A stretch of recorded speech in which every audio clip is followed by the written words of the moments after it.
अमरवाड़ा जनपद पंचायत क्षेत्र की श्री कृष्ण बलराम गौशाला पटनिया अव्यवस्थाओं के चलते बनी सुर्खियों में। सरकार की योजनाओं पर लग रहा पलीता।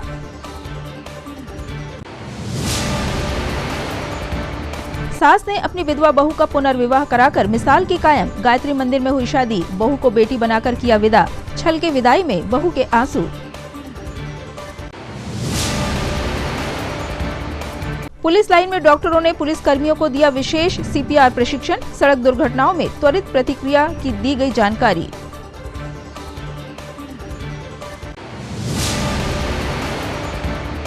और कालीरात धाम लिंगा में आयोजित होने वाले श्री लक्ष्य चंडी महायज्ञ को लेकर हुआ प्रेस कॉन्फ्रेंस का आयोजन। कार्यक्रम के संबंध में दी गई जानकारियां।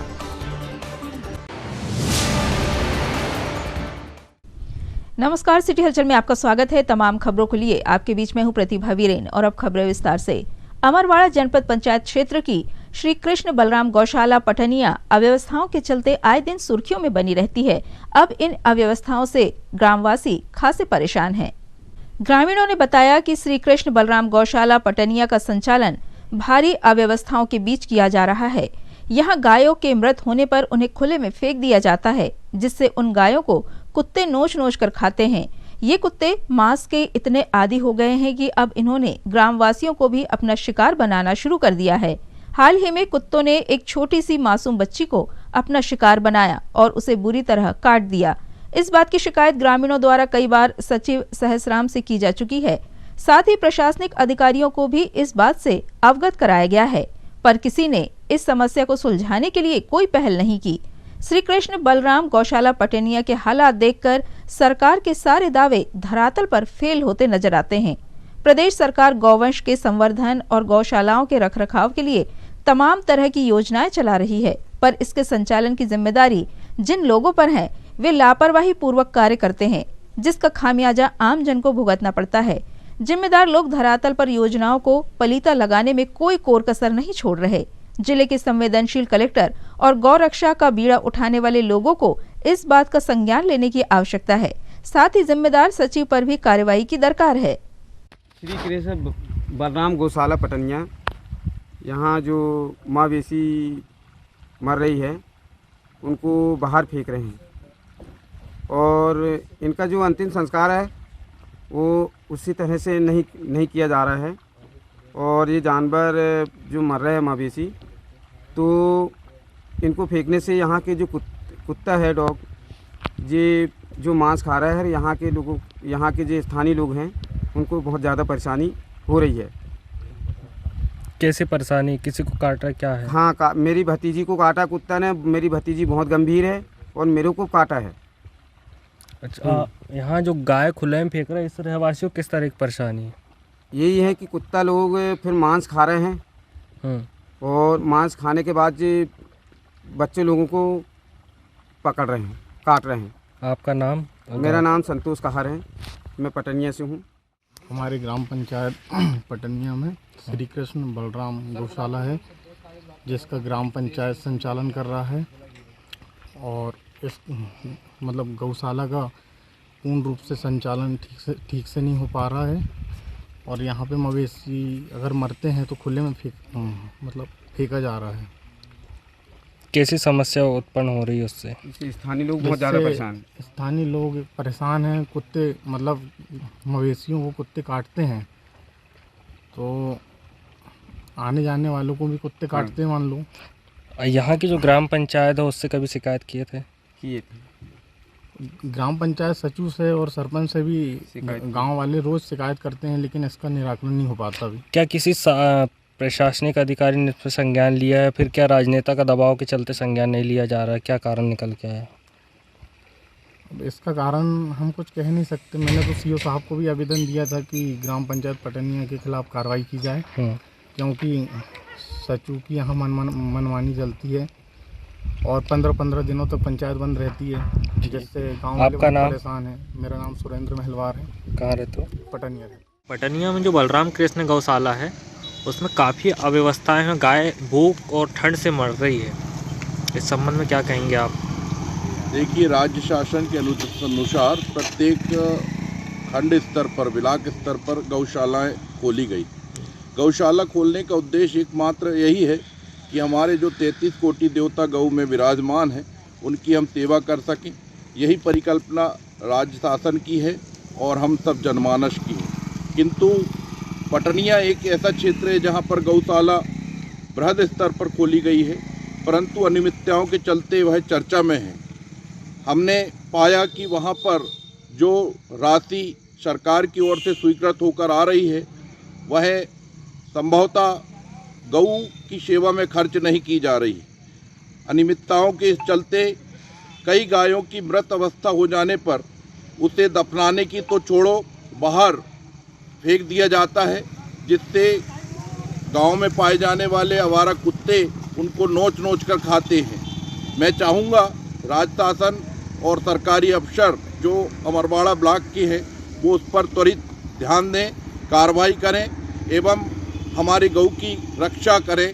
ऐसा हमारा विनय आग्रह है कि आप गौ माता के प्रति अपनी संवेदनशीलता को दिखाएं और ऐसी जो गौशालाएं चल रही है उनका नियत पर आपका दौरा हो, उसके स्वास्थ्य संवर्धन में आपकी सक्रिय भूमिका हो, ऐसा मैं आग्रह करता हूं। बस, धन्यवाद। आपका नाम? पवन राव सोनी, समाज सेवी, सिंगोड़ी, राष्ट्रीय स्वयंसेवक संघ। आज एक सास ने अपनी विधवा बहू का पुनर्विवाह कराकर समाज में एक मिसाल कायम की है। ये विवाह छिंदवाड़ा के गायत्री मंदिर में संपन्न हुआ। दरअसल परासिया के ग्राम पंचायत बैरिया के पूर्व जनपद सदस्य स्वर्गीय प्रकाश राय के छोटे पुत्र स्वर्गीय अतुल राय, पूर्व जनपद सदस्य का नरसिंहपुर निवासी देवीलाल राय की बेटी निधि राय से 2016 में धूमधाम से विवाह हुआ था।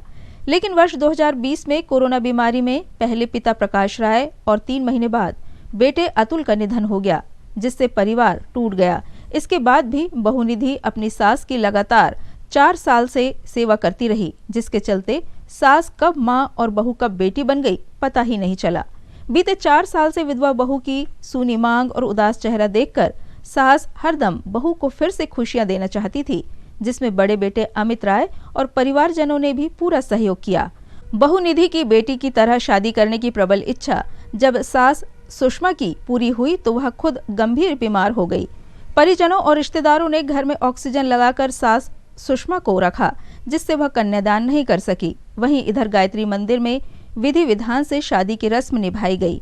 बैंक कॉलोनी निवासी डॉक्टर सुमित, पिता सहदेव सूर्यवंशी और निधि का धूमधाम और रीति रिवाज से पुनर्विवाह कराया गया।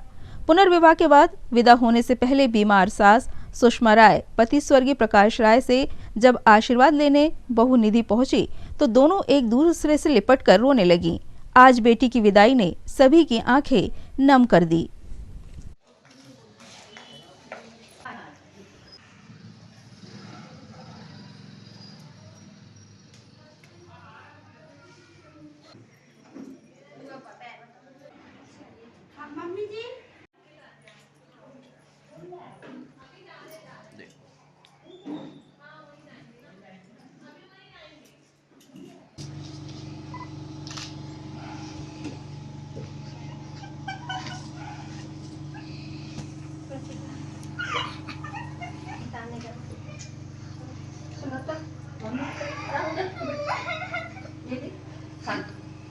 समझदार है ना, समझाना चाहिए।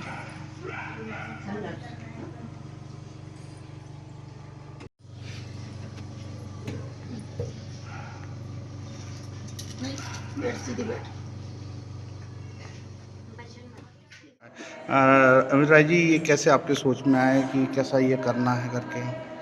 विचार ऐसा आया कि अब उनके पूरा जीवन पड़ा है बहू के लिए और पूरा जीवन काटना बड़ा मुश्किल कार्य है और एक जीवन साथी होता है तो बेहतर होता है।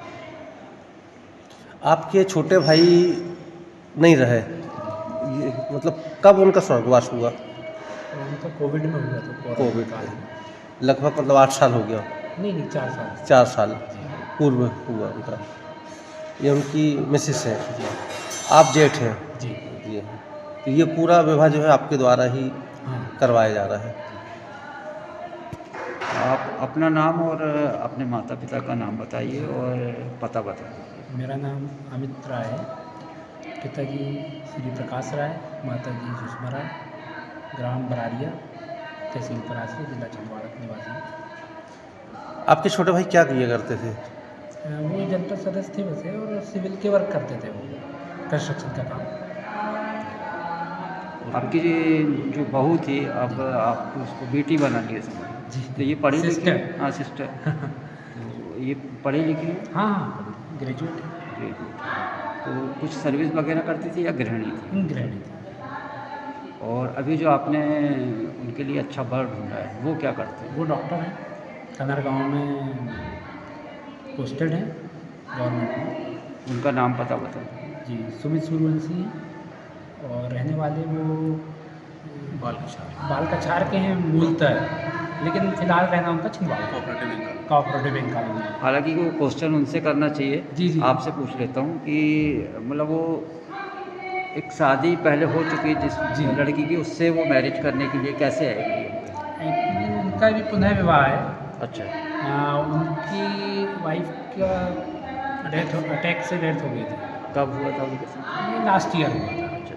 उनकी एक बेटी भी है, 7-8 ईयर ओल्ड। तो ऐसा विचार आया। आपकी बहू के कोई बच्चे नहीं? आज पुलिस लाइन में पुलिस अधीक्षक की उपस्थिति में एक विशेष सीपीआर प्रशिक्षण कार्यक्रम आयोजित किया गया। इस कार्यक्रम में विवांता हॉस्पिटल से प्रसिद्ध डॉक्टर सुष्मित हकीम सर द्वारा सड़क दुर्घटनाओं में प्राथमिक चिकित्सा, सीपीआर देने का सही तरीका, हेलमेट के महत्व और सड़क सुरक्षा से संबंधित महत्वपूर्ण जानकारियां दी गई। इस अवसर पर यातायात विभाग और पुलिस लाइन के कई अधिकारी और कर्मचारी उपस्थित रहे। सभी ने प्रशिक्षण को अत्यंत लाभकारी बताते हुए इसे अपने कार्यक्षेत्र में उपयोग करने की प्रतिबद्धता जताई। प्रशिक्षण का उद्देश्य न केवल पुलिस कर्मियों को सड़क दुर्घटनाओं में त्वरित प्रतिक्रिया देना सिखाना था, बल्कि आम जनता को भी सड़क सुरक्षा के प्रति जागरूक करना है। ये आपने लगाया यहाँ पे, बिल्कुल ऐसे ऐसे नीचे लगाइए, बिल्कुल रखिए अपने आसपास, अपने पैरों के आगे रखिए सब लोग, बिल्कुल। अब उसके बाद आपको जोर लगाना है, धक्का मारना है ऐसे, ठीक है? लेकिन जोर जो है वो कोहनी से नहीं लगेगा, कंधे से, ठीक है? जोर जो है कंधे से लगाना, कोहनी से नहीं, यूं नहीं, ऐसे, बिल्कुल, शाबाश, ठीक है? अभी आप कि नहीं आ रही है, ठीक है? तो पल्स देखने की सबसे अगर सटीक जगह कोई है तो वो है कैरोटिड आर्टरी आपकी। यहाँ पे आप 3 उंगली ऐसे यहाँ रख के ऐसे फील करिए, ठीक है? अपनी भी लगा के देखिए। अब सबसे पहले आप क्या करेंगे? पल्स चेक करिए, आ रही कि नहीं आ रही है? नहीं आ रही है। फिर क्या करेंगे? फिर मदद को बुलाइए, मदद को बुलाइए। हाँ, पहले आवाज दीजिए, बिल्कुल चिल्लाइए, हेल्प हेल्प, जोर। कोई एम्बुलेंस को कॉल करें, 108 पे कॉल करें। परासिया रोड स्थित एक रेस्टोरेंट में आज श्री लक्ष्य चंडी महायज्ञ के आयोजन को लेकर प्रेस वार्ता का आयोजन किया गया, जिसमें आयोजकों के द्वारा विस्तार से कार्यक्रम की जानकारी दी गई। आयोजकों ने बताया कि छिंदवाड़ा जिले के गौरवशाली इतिहास में यह प्रथम अवसर है जिसमें श्री लक्ष्य चंडी महायज्ञ का आयोजन श्री रामानुजाचार्य सनातन सेवा समिति के तत्वावधान में समस्त सनातनी हिंदुओं के सहयोग से किया जा रहा है। इस आयोजन में लगभग 5 लाख लोगों के पहुंचने की संभावना है। आयोजन के लिए विशाल यज्ञशाला जो लगभग 20,000 वर्ग फुट में निर्मित हुई है, उसे राजस्थान से आए हुए लोगों के द्वारा 1 माह में बनाई गई है। ये आयोजन लगभग 50 एकड़ भूमि में आयोजित किया जा रहा है, जिसमें विशाल मेला प्रांगण, प्रदर्शनी एवं पार्किंग की व्यवस्था की गई है। इस आयोजन हेतु हजारों की संख्या में विप्रगण द्वारा पाठ आरंभ किया जा चुका है। ये आयोजन दिनांक 29 जनवरी 2025 से शोभा यात्रा के साथ प्रारंभ होगा और यज्ञ 30 जनवरी 2025 से 7 फरवरी 2025 तक गुप्त नवरात्रि में संपन्न होगा। लगभग 144 वर्ष के उपरांत यह शुभ मुहूर्त आया है। इस दुर्लभ अवसर पर इस आयोजन का सभी आम आदमी की पहुंच में रखा गया है। इस आयोजन का निर्धारण साकेतवासी लक्ष्मीकांत दीक्षित, जो कि रामलला के स्थापना के मुख्य पुजारी रहे हैं, उनके द्वारा किया जा रहा है। ये दिव्य आयोजन डॉक्टर प्रेम नारायण शास्त्री वाराणसी उत्तर प्रदेश के सानिध्य में संपन्न होगा, जो कि यज्ञ के अद्वितीय विद्वान हैं। और इस कार्यक्रम में भारत के कोने कोने से संत जन आमंत्रित है, जिसमें श्री दादा गुरु भैया जी सरकार, स्वामी श्री अम्बालावन देसिका परनाचार्य, जो कि संसद भवन में संगोल स्थापना में शामिल रहे हैं। इस आयोजन में श्री अनिरुद्धाचार्य जी वृंदावन भी आमंत्रित है। यह आयोजन छिंदवाड़ा एवं पांडुना जिले के धार्मिक पर्यटन को बढ़ावा देने व सनातन धर्म से समस्त हिंदू समाज को जोड़ने के उद्देश्य से समस्त जनता के सहयोग से आयोजित किया जा रहा है और इस आयोजन में विवेक बंटी साहू सांसद छिंदवाड़ा मध्य प्रदेश के पिता नरेंद्र साहू एवं राजू नरोटे का विशेष सहयोग प्राप्त होगा। आयोजन समिति के डॉक्टर राजकुमार चौरिया अध्यक्ष, डॉक्टर मनीष रघुवंशी कोषाध्यक्ष, डॉक्टर एन के मालवीय उपाध्यक्ष हैं और इस यज्ञ के मुख्य यजमान विजय नारायण राव बोंडे, श्रीमती सोनम विजय बोंडे है। प्रथम आयोजन है और वैदिक अनुष्ठानों में श्री लक्ष्य चंडी महायज्ञ जो है वो कलयुग में अश्वमेध यज्ञ के बराबर है। इस आयोजन और इस यज्ञ की जो महिमा है वेदों में कही गई है, ग्रंथों में कही गई है और इन धार्मिक जो आयोजनों में है कि जब बार बार भगवान मनुष्य के कष्टों को देखकर द्रवीभूत होते हैं तब उनको मनुष्य को यह मौका मिलता है कि वो ऐसे आयोजन में शामिल हो। ये बात भगवान अपने श्रीमुख से कहते हैं कि पुनरपि जन्मम पुनरपि मरणम पुनरपि जननी जठरे शयनम, कि बार बार जब गर्भ में जाते हैं, जन्म लेते हैं तो उसके बाद ये अवसर प्राप्त होता है कि आप लोग कि भगवान मनुष्य का जन्म देता है और मनुष्य का जन्म भगवान ने क्यों दिया है आप लोग सभी जानते हैं। सभी लोग धर्म से, संस्कृति से जुड़े हुए हैं। तो ये जो दिव्य आयोजन है इसकी जो रूपरेखा है वो लगभग 20,000 स्क्वायर फीट में इसका जो है वो यज्ञशाला प्रांगण तैयार हुआ है। विशाल मेला स्थल है, विशाल प्रदर्शनी है, पार्किंग की जो है वो सुदृढ़ व्यवस्था की गई है। इस बात को ध्यान में रखा गया है कि लोगों को, बच्चे को, परिवारों को लेके ज़्यादा दूर चलना ना पड़े, क्योंकि बहुत से आयोजनों में व्यवस्था का प्रयास होता है। इस आयोजन में लगभग समिति की ओर से तो जो है वो अनुमान लगाना संभव नहीं है, लेकिन एक अनुमान है कि 5 लाख लोगों की उपस्थिति जो है वो होनी तय है। श्री लक्ष्य चंडी महायज्ञ कालीराज धाम, लिंगा बाईपास रोड, छिंदवाड़ा, मध्य प्रदेश में पहली बार आयोजन होने जा रहा है। इसमें 29 जनवरी 2025 को शोभा यात्रा होना है जो लिंगा से कालीराज धाम तक होगी और 30 जनवरी से लेकर 7 फरवरी तक यह महायज्ञ का आयोजन, एक दिव्य आयोजन किया गया है जो लक्ष्मी जी का एक अनुष्ठान है। और श्री लक्ष्य चंडी महायज्ञ में हमारे जो श्री लक्ष्मीकांत जी दीक्षित जिन्होंने रामलला की स्थापना की थी उनके द्वारा ये दिनांक और ये तारीख का निर्णय लिया गया था। उसमें श्री अधिनम मठ के अंबाला देसिका जी जिन्होंने सेंगोल की स्थापना करी उनका आगमन यहाँ होगा। श्री दादा गुरु जी का यहाँ आगमन होगा और डॉक्टर श्री प्रेम नारायण जी शास्त्री इनके द्वारा यह यज्ञ को संचालित किया जाएगा।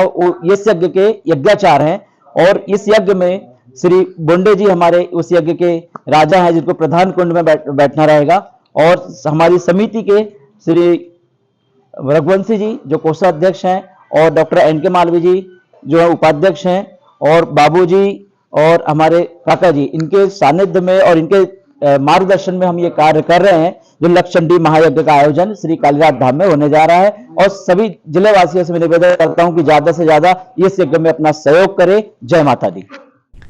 खबरों में यहाँ रुकेंगे ब्रेक के लिए, ब्रेक के उस पार लौटेंगे तो आपको दिखाएंगे कुछ और खबरें। बने रहिए हमारे साथ। भारत भारती विद्यालय एक ऐसा सर्व सुविधा युक्त स्कूल जहां आपके बच्चों का हो खेल खेल में सर्वांगीण विकास। भारत भारती विद्यालय CBSE से मान्यता प्राप्त स्कूल, नर्सरी से 12वीं तक अंग्रेजी माध्यम। भारत भारती स्कूल में शारीरिक शिक्षा के साथ साथ वेल क्वालिफाइड टीचर्स के द्वारा कंप्यूटर शिक्षा के साथ प्रशिक्षित किया जाता है। विशाल library, chemistry lab, biology lab, physics lab के साथ साथ भारत भारती विद्यालय में बच्चों को सांस्कृतिक एवं साहित्यिक सामाजिक गतिविधियों के द्वारा उनका मानसिक एवं शारीरिक विकास किया जाता है। भारत भारती स्कूल जिले का एकमात्र अंग्रेजी माध्यम सीनियर सेकेंडरी स्कूल जो करे आपके बच्चों का संपूर्ण विकास। विशाल ऑडिटोरियम, इंडोर एवं आउटडोर गेम्स, बस सुविधा के साथ प्रवेश प्रारंभ है। Bharat Bharati school, Narsinghpur road, Chhindwara. Break के बाद एक बार फिर आपका स्वागत है। मध्य प्रदेश लोक सेवा आयोग की 2022 की परीक्षा में अनुसूचित जनजाति में जबलपुर के निशांत भूरिया ने पहला स्थान प्राप्त किया। 2022 की PSC परीक्षा में निशांत की कुल मिलाकर रैंकिंग 19 रही है। निशांत भूरिया को मध्य प्रदेश लोक सेवा आयोग की परीक्षा में सफल होने पर डिप्टी कलेक्टर की रैंक मिलेगी। निशांत भूरिया भारिया जनजाति से आते हैं जिसका संबंध मध्य प्रदेश के पातालकोट से है। भारिया जनजाति में अभी तक डिप्टी कलेक्टर बनने वाला निशांत पहला शख्स है। सर मेरा नाम निशांत भूरिया है। मेरा भी राज्य सेवा परीक्षा 2022 में डिप्टी कलेक्टर के पद पर चयन हुआ है। तो आपने ऐसा बताया गया कि आप पातालकोट से आपका संबंध है, जी। किस जनजाति से है और क्या इस जनजाति में इसके पहले कोई निकला है इस तरह से? सर मेरा जो संबंध है पातालकोट के भारिया जनजाति से है। जितना मेरी जानकारी सर अभी तो इतने बड़े पद पर अभी तक कोई नहीं पहुंचा है। मेरे बड़े भैया हैं वो नायब तहसीलदार हैं, तो मुझे जानकारी अभी इतने बड़े पद तक अभी कोई नहीं पहुंचा है अभी भारिया जनजाति से। आप पिताजी क्या काम करते हैं? सर पिताजी कपड़े की दुकान में काम करते थे। आप लोग कब वहाँ से यहाँ आना हो गया? सर ये हमारे पिताजी वहाँ से यहाँ आए थे। हमारा जन्म वगैरह सब यहीं जबलपुर में ही हुआ है। जी सर। पिताजी कपड़े की दुकान में काम किया करते सर। पढ़ाई कहाँ तक है उनकी? सर उन्होंने पढ़ाई नहीं की है सर। साक्षर बस है वो, पढ़ना लिखना आ जाता है लेकिन किसी भी स्कूल वगैरह में ऐसा पढ़ाई नहीं की उन्होंने। और माताजी आपकी? सर माताजी ने भी पढ़ाई नहीं की है सर। वो भी। आपकी पढ़ाई कहाँ हुई? सर मेरी पढ़ाई जबलपुर से ही हुई है। मैंने पंडित लज्जा शंकर झा से अपनी 12वीं और 10वीं परीक्षा पास की है। मैंने अपना ग्रेजुएशन जो है जबलपुर इंजीनियरिंग कॉलेज से किया हुआ है। 10th में 12th में कितने परसेंट आए थे? सर 10th में मेरा 93.6% था और 12th में भी 93.6% थे। तो क्या इंजीनियरिंग कॉलेज से किस ब्रांच में आप? सर इंजीनियरिंग कॉलेज से सिविल इंजीनियरिंग ब्रांच से मैंने अपनी पढ़ाई पूरी की। फिर तैयारी? जी सर मैंने 12th के बाद ही मैं तैयारी में लग गया था। स्कूल बैच में श्री सिद्धार्थ भैया के मार्गदर्शन में मैं जुड़ गया था, तो वहाँ स्कूल बैच से ही मैंने अपनी तैयारी शुरुआत कर दी थी। तो ये जो परीक्षा है ये कितनी कठिन थी आपके लिए? सर मेरे हिसाब से सर कठिन तो थी, लेकिन क्योंकि मैं जॉब में भी था निरंतर रूप से, तो उस तुलनात्मक मेरे लिए थोड़ा ज़्यादा कठिन पड़ता था, क्योंकि पढ़ाई के लिए समय निकालना थोड़ा मुश्किल था। केवल पेपर के समय ही मुझे छुट्टी मिल पाती थी, तो फिर भी मैंने उसमें समय निकाल करके अपनी तैयारी पूरी की है सर। यानी पीएससी की तैयारी में लगभग कितने दिन कितने घंटे आदमी पढ़े तो निकाल सकता है आपके हिसाब से? सर अगर कोई पूरा समय दे पाता है तो सर मेरे हिसाब से 1 साल भी सफिशिएंट है। लेकिन अगर कुछ समस्याएं हैं, कभी निरंतर रूप से नहीं पढ़ पा रहे हैं, जॉब है, घर की परेशानियां कुछ अगर सामने आती हैं, तो फिर समय थोड़ा ज़्यादा लग जाता है। इंटरव्यू में क्या पूछा गया था? सर इंटरव्यू में सामान्य तौर पर मुझे अपना जो व्यक्तिगत विवरण फॉर्म भरा जाता है उसी संबंधित सवाल पूछे जाते हैं, तो उसी संबंधित सवाल मेरे से पूछे गए थे ज़्यादातर। क्योंकि आप जिस जनजाति से हैं वो अभी भी बड़े संघर्ष का जीवन जी रही है, आपको क्या लगता है कि क्या प्रायोरिटी रहेंगी आपकी? सर मेरा जो प्रायोरिटी रहेगी सर, मैं चाहता हूं कि जनजाति जो वर्ग है वो शिक्षित हो सके, क्योंकि अगर उनको बेहतर शिक्षा उनको मिल सकेगी तो वो बेहतर रोजगार की ओर बढ़ सकेंगे। वो अपनी जो स्वास्थ्य समस्याएं हैं उनको भी चुनौतियों को सामना कर सकते हैं। तो मुझे लगता है अगर उनको एक शिक्षा मूल आधार हो सकती है कि अगर हम उनको शिक्षित बना देते हैं तो बहुत सारी परेशानियाँ कम हो जाएंगी उनकी। उनका जो खुद का ज्ञान है उससे भी ऐसा लगता है कहीं कहीं वो कट रहे हैं, हट रहे हैं। सर उनका ये रहता है कि जैसे पातालकोट के जो भारिया हैं वर्तमान में तो अभी बाहरी रूप से जुड़ने लगे हैं लोगों से, पहले नहीं जुड़ा करते थे। पहले जो भारिया लोग थे वो सामान्य तौर पर बाहर नहीं आया करते थे, वहीं जो पातालकोट है वहीं निवास किया करते थे। लेकिन धीरे धीरे वो बाहर आकर के लोगों से जुड़ रहे हैं, तो वो जो भारत देश की विकास की धारा है उसमें जुड़ते जा रहे हैं सर। स्वच्छ भारत सर्वेक्षण 2024 के अंतर्गत नगर निगम कार्यालय के सभाकक्ष में आज होटल एवं लॉन संचालकों के क्षमता संवर्धन की कार्यशाला आयोजित की गई, जिसमें स्वच्छता के मापदंडों के बारे में संचालकों को बताया गया। इसके साथ ही कार्यशाला में आगामी अभियान के संबंध में दिशा निर्देश दिए गए। इस दौरान महापौर विक्रम महाके, नगर निगम आयुक्त चंद्र प्रकाश राय, स्वच्छ भारत अभियान के नोडल अधिकारी ईश्वर सिंह चंदेली, जोनल अधिकारी, स्वच्छता निरीक्षक एवं होटल लॉन संचालक उपस्थित रहे। सबसे पहले हम लोग परिचय कर लें निगम छिंदवाड़ा। जो हमारे माननीय संबंधी व्यवसायी बनाए हुए हैं, आपसे अनुरोध है कि एक बार अपने स्थान का नाम और अपना नाम बताते रहें।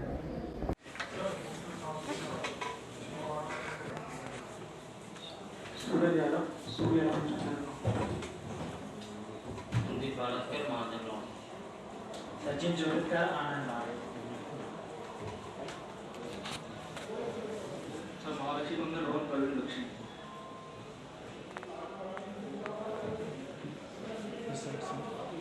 लिख रहा और कवाटी और नलगढ़ के पास चलो। मिलनान महाराज भूपेंद्र चौधरी, रघुवंशी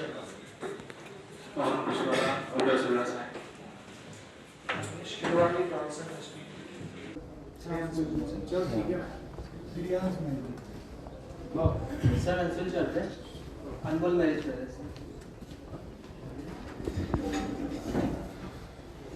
संजीव को डांगा पड़ा से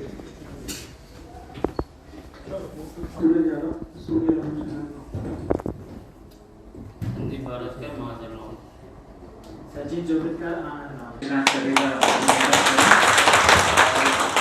मैं अपनी ओर से पूरे नगर निगम परिवार की ओर से हृदय से स्वागत बंधन अभिनंदन करता हूँ और हमेशा की तरह आप सबका सहयोग इस शहर को स्वच्छ बनाने में हमेशा रहा है।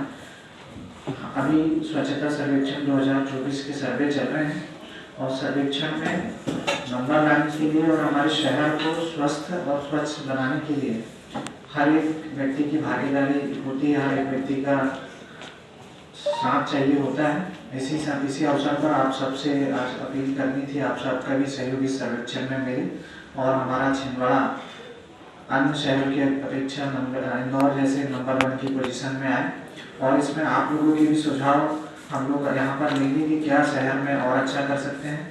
आप लोगों का स्वच्छता सर्वेक्षण की जानकारी भी हमारे एक्सपर्ट के द्वारा दी जाएगी कि किस तरीके से आप होटल के संचालन कर रहे हैं, तो आपको क्या क्या चीज़ों की सावधानी, क्या क्या चीज़ें रखनी चाहिए। मैं आपका पुनः बहुत बहुत स्वागत वंदन अभिनंदन करता हूँ और आगे भी कार्रवाई के लिए। इधर द ग्रेट खालसा कप 2025 के पहले क्रिकेट मैच का शुभारंभ आज दिनांक 21 जनवरी 2025 दिन मंगलवार को हुआ। इसमें सर्व सकल समाज जिसमें पंजाबी, सिंधी, हिंदू पंजाबी और सिख समाज के प्लेयरों को मिलाकर टूर्नामेंट का आगाज स्थानीय पीजी कॉलेज ग्राउंड छिंदवाड़ा में हुआ। इस टूर्नामेंट में शहर की 16 क्रिकेट टीमें भाग ले रही हैं। प्रतियोगिता का समापन 26 जनवरी 2025 दिन रविवार को होगा। आज खेले गए पहले मैच में पंजाब किंग्स ने पुष्प 11 को 7 विकेट से हराया। वहीं दूसरे मैच में गॉडफादर ने हीरा होम्स को 9 विकेट से हराया। तीसरा मैच बालाजी किंग 11 और सिटी स्टॉकर के बीच हुआ, जिसमें बालाजी किंग 18 रन से विजेता रहा। चौथे मैच में एनबीएस राइडर ने अस्वी डेंटल को 6 रनों से हराकर जीत हासिल की।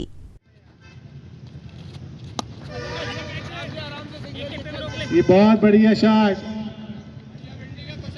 जितिन द्वारा 1 रन ले लिया गया है। काफी समझदारी का शॉट यहाँ देखने को मिला।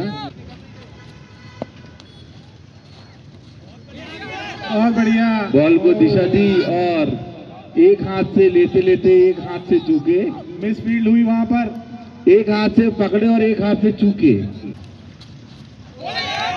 और बहुत अच्छी बॉल।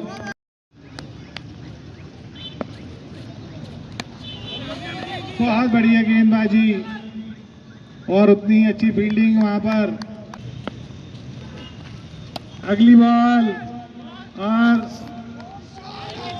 क्या है ये?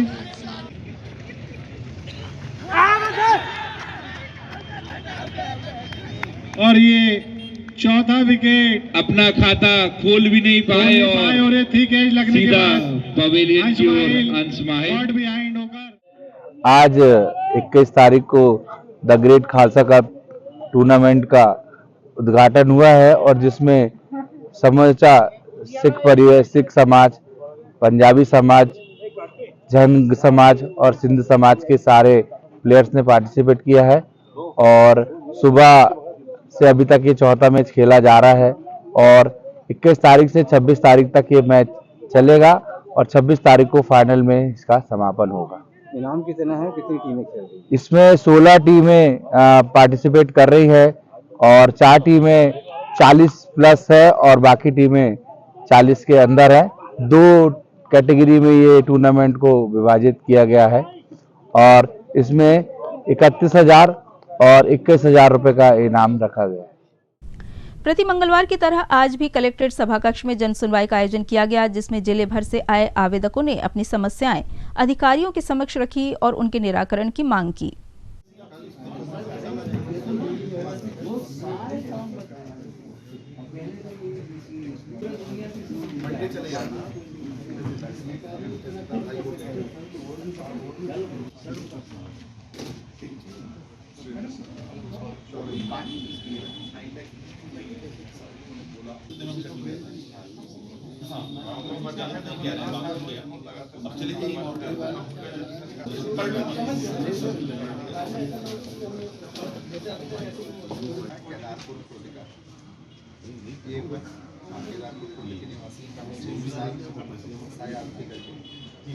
सत्य आरती, इनका कहना है कि मेरा नाम भी आवास में आ गया था और लोगों ने इन तमाम खबरों को समेट लेते हैं एक नजर में और देखते हैं सुर्खियां।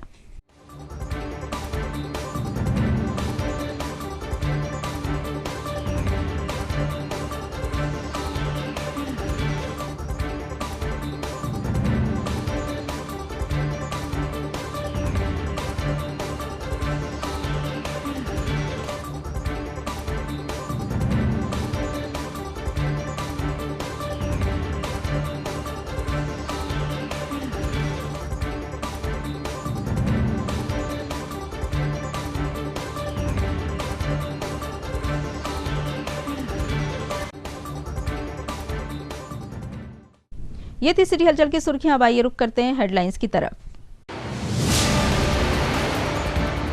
अमरवाड़ा जनपद पंचायत क्षेत्र की श्री कृष्ण बलराम गौशाला पटनिया अवस्थाओं के चलते बनी सुर्खियों में, सरकार की योजनाओं पर लग रहा पलीता।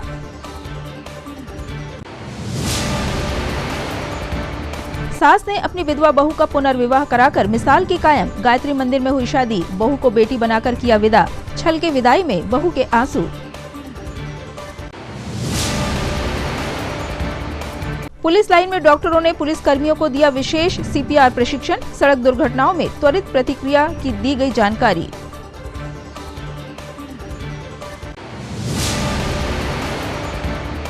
और कालीरात धाम लिंगा में आयोजित होने वाले श्री लक्ष्य चंडी महायज्ञ को लेकर हुआ प्रेस कॉन्फ्रेंस का आयोजन, कार्यक्रम के संबंध में दी गई जानकारियां।